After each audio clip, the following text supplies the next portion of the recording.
เจ้าลูกเนื้อลูกเจ้าเป็นเจ้างัวหลายลูกขวายถูกแม่แส่หวายเมื่อเจ้าลูกเจ้าได้กินพักตังป่ายลูกขวายได้กินพักตังเก้าฮัลโหลครับครับมาทำปัญหานะครับสังฆาวัตถุสี่นะมีอย่างพ้องมีอย่างพ้องนะถามน้องๆหนูเจริญพรเนอเอาไผ่ตอบได้ตอบมาเนอสังฆะวัตถุสี่คืออะไรบ้างตอบมาเนอเจริญพรครับไว้สาตอบครับการครับปิยวาจาอุมวนอัตจริยาบำเพ็ญตนเป็นประโยชน์สมาและก็ตาวางตัวโถนสม่ำเสมอครับว่าเจริญพรปิดน้องบ้านป่างม่วงตอบมาแล้วเนอหนึ่งตาลสองปิยวาจาสามอัตจิตจริยาที่สมานัตตาอันนี้เรียกว่าธรรมที่ถามมาตะกี้ฮัลโหลเจ้าภาษาเจ้าตุลงเจ้าถามน้องถามพ่องมักมีองค์แปดย่อเลยสามมีอย่างพ่องเจ้ามักมีองค์แปดย่อมาเหลือสามมีอย่างพ่องเจ้าไผ่ตอบได้ตอบมาเนอมักมีองค์สามมักมีองค์แปด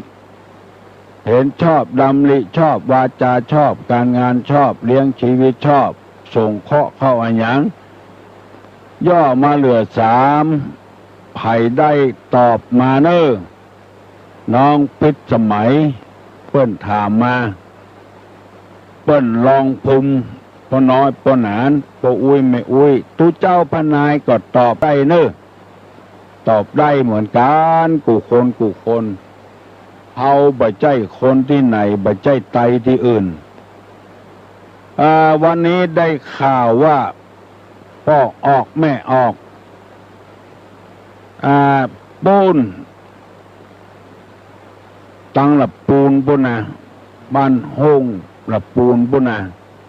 ห้วยปูปุ่นจะปากันมาส่วนมากเชื้อชาติเป็นปักกญอแต่งตัวปักกญอมาเนอห้วยละบ้านห้วยปูฮัลโหลไว้สาครับย่อเรือสามเนาะหนึ่งศีลสมาธิปัญญาหนึ่งครับย่อลงเรือศีลสมาธิปัญญาแล้วขอถามยัง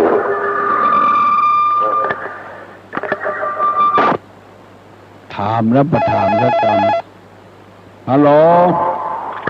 ไว้สาถามปัญหาละอ่อนแล้ววันละติดแล้ววันละติดเด็กชายติดช่วยงานพ่อแม่ที่บ้านแล้วก็มีพระมาบิณฑบาตที่บ้านใส่บาตรแถมตักเข้าใส่บาตรมันหลุดไปคนเดียวเนอะ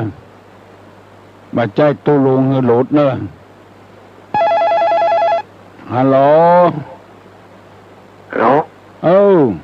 ครับอันขอใต้ปัญหานะครับตุลุงครับมันสมัยแต่แรกนะครับอันรีดทอรีดไทยตะวันจะใส่ตลาดจะไหวใส่บัวจะเน่านี่ไผ่ตายได้พ่อครับไผ่ตอบได้น้องรีดทอรีดไทยตะวันจะใส่ตลาดจะไหวใส่บัวจะเน่านะครับครับไผ่ตอบได้ตอบมาเนอรีบทอรีบพายตะวันจะสายดอกบัวจะเน่าหมายความว่าจะใดไผ่ตอบได้ตอบมาเนอจัดจ้าเนอะอย่าไปไว้ฟังจัดจ้าเนอะอย่าไปไว้ฟังไผ่ตึงบ่ลู่นะฮัลโหลน้องพิมพ์เจ้าตอบว่าจะได้ลูกมาตอบเจ้ามาตอบน้องพิมพ์จะนี่หยังบอกคุณวันอยู่คือตู้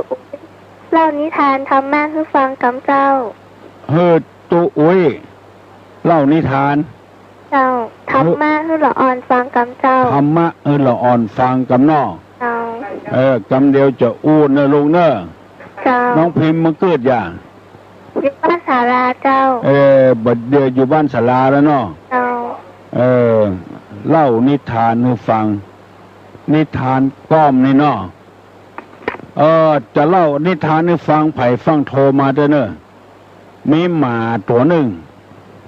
นั่งแงนพอตะวันพอเดือนข้าเป็นหมาบึดหมอหนึ่งเตะหมอหนึ่งทีบให้เป็นเดือนกับหมอเนี่ย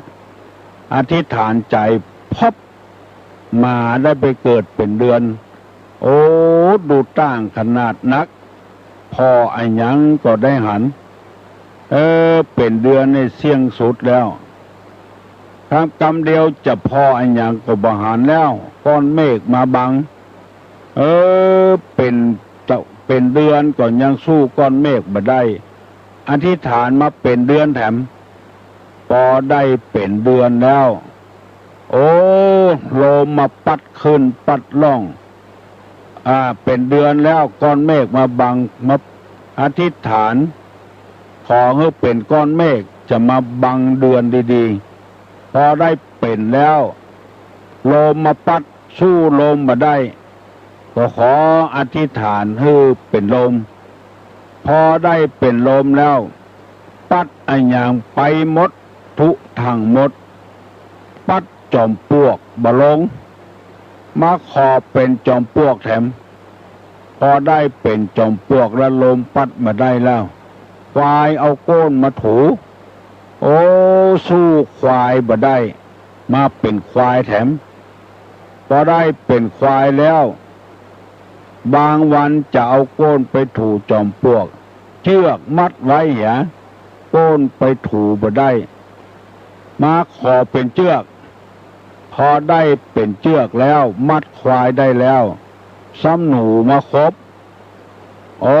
มาเป็นหนูแถมพอได้เป็นหนูแล้วออกหากินเมื่อวันก็บ่ได้แมวไล่ครบมาเป็นแมวแถมมาเป็นแมวไปที่ไหนก็มาไล่ปิกมาเป็นหมาอย่างเก่า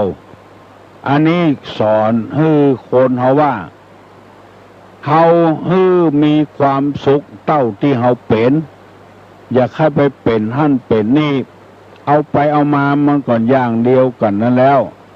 คนตุกก็กินข้าว3 คาบคนรวยก็กินข้าว3 คาบยามหนาวก็หนาวเหมือนคนตุกยามฮ้อนก็ฮ้อนเหมือนคนตุกจะไปผ่าธนาให้มันเกินกว่าตัวเพื่อพิจารณาเอาอย่าไปให้มันเกินกว่าตัวน้องพิมพ์ได้ยินแล้วเนาะเข้าใจแล้วเนาะน้องพิมพ์เนาะจะไปเหิมตัวเปิ้นคืออยู่ไปตามน้ำทำไปตามตัวคือหูสภาวะของตัวฮัลโหลเจ้านมัสการเจ้าตโลนิทานก้อมเนาะเจ้าได้ยินก็เจ้าได้ยินเจ้าน่าอย่างแถมเจ้าที่ไหนฮะที่ไหนฮะเจ้าอยู่ฮอดเจ้าเจ้าของตัวหลวงทุกวันน่ะบางนี้เจ้าบอกว่าเจ้าออกไปว่ามันมาตานเปิ้นเมืองฮอดเพิ่งก่อนเจ้าไก่แตะไก่ว่าเนาะจะฟังตึงว่านมันนะจะฟังตัวลุงน่ะมันงุดหงิดโมโหเลยมันม่วนก็ม่วนแกเข้าใจก็เจ้าเข้าใจตัวลุงสอนธรรมะสอนน่ากันอ่อนน้อมอ่อนโยนไว้เนอะลูกเนอะโอ้อายุแก่แล้วกันจะลูกอ่ะ40-50เป็นน้องเนาะเจ้าเป็นน้อง40-50ละเจ้าเจริญพรเนอะเจ้าคนอื่นจะตัวออกรายการพุ่มกันเนาะคนออกละปูนเขาออกยังไงตุลุงนี่ลูกก้าผมไปออกเวลาเดียวกันแค่ตุลุงออกเวลาเดียวกันนี่ว่าเขาก็โมโหเนาะตุลุงลูกข้าวะลูกกาเพื่อนฟังตุลุงนักเหลือพ่อครูชิลิที่อยู่ห้วยห้างบุญนา เป็นหู้กันก็ฟังกันตลง อันนี้ก็หลายคนแน่ๆบ้านที่ผมเล่นนะครับก็ดีเนาะ สถานีมันใกล้กัน ครับผม ของตุ้ลุง96ของเปิ้น95ครับฟัง96นะลุงชัดเจนดีเนาะครับก็ฟังกันหลายคนเลยลุงวันดีฝากวันดีก็ใครไปเหมือนกันนะวันนี้นะเนาะวันดีวันดีงานกันนะครับเนาะก็ขออนุโมทนาสาธุอย่างที่อุตกี้ตุลุงเนาะเจริญพรฮัลโหลไว้สาเจ้าคำถามที่ว่ารีบโทรรีบพายนั่นมันเกี่ยวกับการเวลาก็ค่ะอะไรอย่างปัญหาที่รีบทอรีบพายสายบัวตะวันจับสายสายบัวจะเน่าเกี่ยวกับการเวลาก็ค่ะแม่นกะคนเฮาถ้าชักช้าถ้าช้าจะบัตรการเนาะจ้ะบัตรการยิ่งชาพุทธเราเนาะถ้ารอเข้าวัดตอนเท่าตอนแก่ก็จะบัตรแล้วเนาะเจ้าตันแล้วหัวเข้าดีละเอาตอนนุ่มๆแน่นะคำเดียวอุ้มลูกอุ้มหลานให้ไปวัดตึกอะตัวหลวงเติกบานี่แม่มอสัตว์ไว้ฮืออย่าเจ้าอ้างหลานนั่นจะทำอย่างต้องรีบทำนะต้องรีบทำตะวันจะสายบัวจะเน่าเนาะเจ้าพลาดโอกาสแล้วจะเสียใจกับนมัสการไหว้สาเจ้าถูกต้องแล้วเนอะเจ้าโอ้เก่งแตะแม่ออกเขานี่เราต้องรีบต้องทำอย่างตู้ลงกับหูตัวโลดตึงวันเนี่ยอายุนักขึ้นพญาติก็มาคุยละ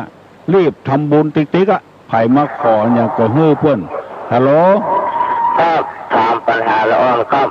มันขวายแล้วนาพอออกครับบัดถามเจ้าน้อปนมมือเนอสัพพะโรคาวินิมุตโตสัพพะสันตาปวัชิโตสัพพะเวระมติกันโตนิพุโตจัตุวังภวสัพเพติโยวิวัจจันตุสัพพะโลโกวินาศตุมาเตภวะตนตราโยสุขีติคายุโกภวะอภิวาทนาสีริสานิจังวุธาปจายโนจัตตาโลธรรมาวัฏันติอายุวันโนสุขังปะลัง